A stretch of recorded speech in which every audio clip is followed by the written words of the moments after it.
नमस्कार शेतकरी मित्रांनो, शेतकऱ्यांसाठी अतिशय आनंदाची बातमी समोर आलेली आहे।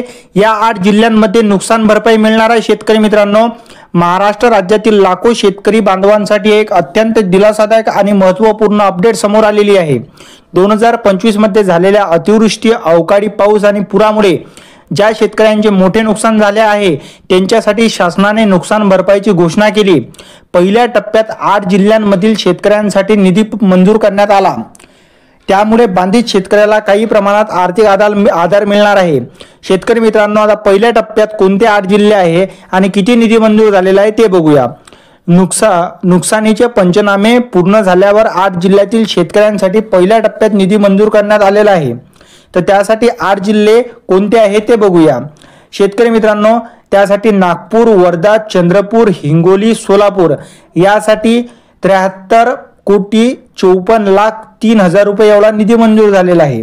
आणि कोकण विभागातील रायगड, रत्नागिरी, सिंधुदुर्ग यासाठी 37,40,000 एवढा निधी मंजूर झालेला आहे।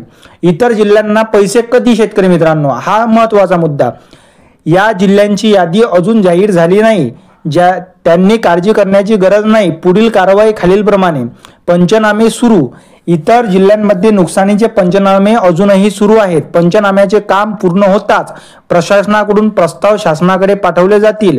आता निधी वितरणाची तारीख काय असणार आहे तर सप्टेंबर महिन्याच्या अखेरपर्यंत हे सर्व प्रस्ताव शासनाकडे पाठवले जातील। म्हणजे या 1 ते 2 दिवसामध्ये सर्व सप्टेंबर महिन्याच्या शेवटला हे प्रस्ताव पाठवले गेलेले आहेत आणि ऑक्टोबरच्या पहिल्या किंवा दुसऱ्या आठवड्यापर्यंत निधी वितरणात होण्याची दाट शक्यता आहे। शेतकरी मित्रांनो, दिवाळीपर्यंत दिलासा।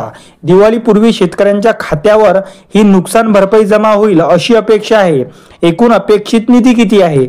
अंतिम आकड्यानुसार बाधित क्षेत्राचा आकडा 45 लाख एकराच्या पुढे जाण्याची शक्यता असून नुकसान भरपाईची एकूण रक्कम 3 ते 3.5 कोटी रुपयांपर्यंत पोहोचू शकते। शेतकरी मित्रांनो, शेतकरी बांधवांना आपल्या नुकसानीची माहिती प्रशासनापर्यंत पोहोचवावी आणि पुढील सूचनांनुसार प्रतीक्षा करावी। ही आर्थिक मदत शेतकऱ्यांसाठी अत्यंत महत्त्वाची ठरणार आहे। शेतकरी मित्रांनो, तुमचा जिल्हा या पहिल्या टप्प्यात समाविष्ट आहे का?